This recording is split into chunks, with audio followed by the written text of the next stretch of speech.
Everyone up here on the mountain overlooking Santiago, Ilo, Brock-type Viejo. Said that all backwards, I'm sure, as usual. But just beautiful. I just got some stuff updated on the Rusi. Rusi. It's finally starting to come together. Got me a temp plate back there, so that's good. I won't show that necessarily, or I may. Big improvements today I made. I finally got the brake fixed because somebody, one of the vulcanizers, had a couple issues with some flat tires, and they assembled it back together wrong, so it wasn't working. So I think I finally got it straightened out, so that's good news. So back on that. But the standout thing I wanted to speak about this evening is this carburetor I purchased a couple weeks ago. I don't know if you can see it in there, but that's what it says on the side. CPO, I think. It's hard to read. I can see it better on the phone than that. So anyhow, I got this. This is a 30mm carburetor, so you can kind of see some other writing in there. So highly recommend this for your Rusi. It really livened it up. So they redid it a couple times, and somebody else put another boot on it, kind of stock.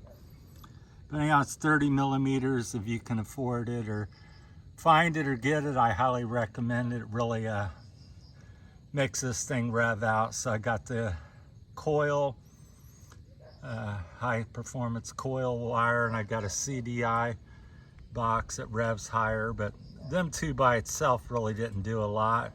Maybe another 500 RPM or something. It was noticeable but not dramatic. This carburetor here is very dramatic. So if you want some more information, the boot's off on it.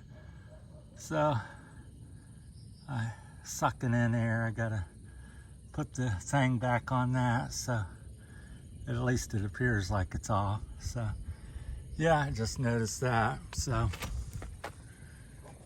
anyhow, but that really made a dramatic turn of events. So I'm glad I spotted that, because that's not good to run without a air boot on there. But anyhow, it works really well. It's running good with that. So that's dramatic. So if you can get that, I highly recommend it. I think I paid about 1,500 pesos for that. So 25,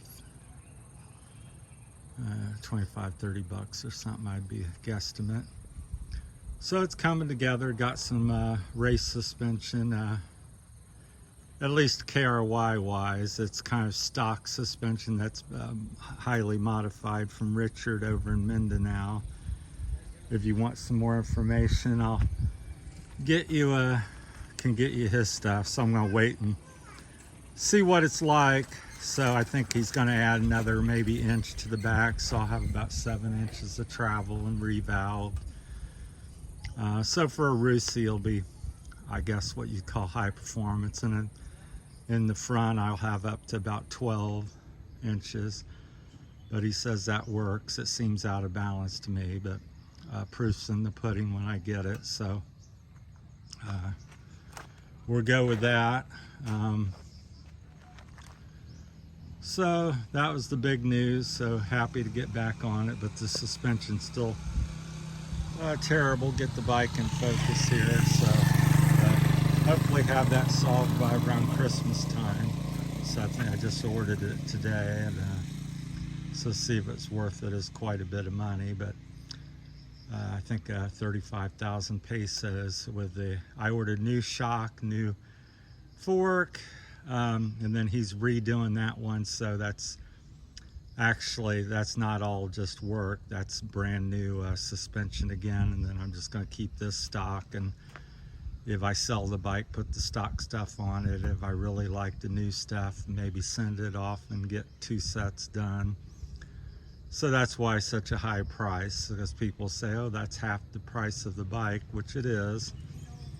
But still altogether, I think I got $2,600 in this bike as it, with the suspension that's coming. So, which is still less than half price of a Honda KLX or CRF 300 or whatever. So I still think it's a good value. So the suspension works out. The big thing that always jumps out to me is still the styling. I looked at the KRY 300 recently again. I said 6,000-7,000 my cost, around there 6,500, let's just say, maybe up to 7, depends on the fees. Then I said I got to put an aluminum handlebar on it, then the guards, then the grips. Then I got to put tires on it because it doesn't come with knobby tires. Then it doesn't have LED lights, tail lights on it. Not tail lights, but turn signals. It doesn't have, the fender's real bulky if you ever look at it. It's terrible looking on the Jap bikes. So have to do that, and that's another $150 or something. So it's a lot of additional costs. Got to get a muffler. This one's small and relatively lightweight, I suppose. It's definitely very small, and I've got it already cored out somewhat. So yeah, so you're looking, time I get a KRY or Honda, everybody talks about the 300s, which they are better with the 6-speed and blah blah blah, but with this carburetor I think it's really livened it up. So I'm really tickled with it. Really runs good. I got to get, like I said, get that boot back on. So that's kind of update today. Got a finally got a registerable plate on it, so that's good to be I believe legal now on that end. Got the brake working, got some suspension coming for Christmas from Santa for me, ha ha ha. And the bike's running really good, so once I get some suspension I think we'll be good to go. Then the next project will be a few trick parts if I continue to like it. If I stop riding or doing something, then I'll move on to another bike or something, or just quit. But I also like the mirrors on here. I think they're pretty stylish. The KRY were round, kind of look like a beetle or something. So I continue to think the styling on here. Again, the KRY $7,000 motorcycle, same with the Honda. The pegs are very small. This is the beefiest pegs I've ever seen. I think they're about 3 inches long and 3.5 inches long and 2 inches wide. So they're pretty gnarly, nice and sturdy. So like I said, that's what impresses me and why I purchased the bike. I think for $1,400, including insurance for a year, to have an LED turn signals, LED back thing here, kind of cover up the plate a little bit, but have that. It looks, that's very trick looking.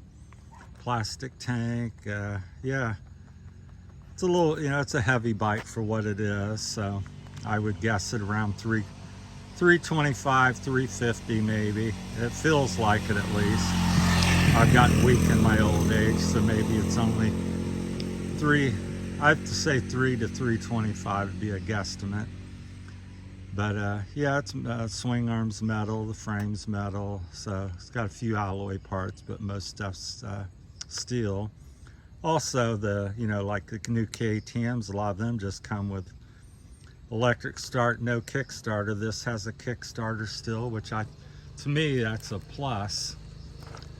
I don't care if it's what fuel injector or what it is. I still think a Kickstarter is handy. I realize if your battery goes dead, the fuel injection doesn't work, but I don't know. I just old-fashioned. I like a Kickstarter. So anyhow, that's the recent update. So we got to get that boot back on the other end of the carb and go from there. So just giving you an update. So that carb really, most impressive thing I got is that new carb. So 30 millimeter, what I showed you in the video. So thanks for watching, everyone. We'll wrap this up for this evening. Thank you.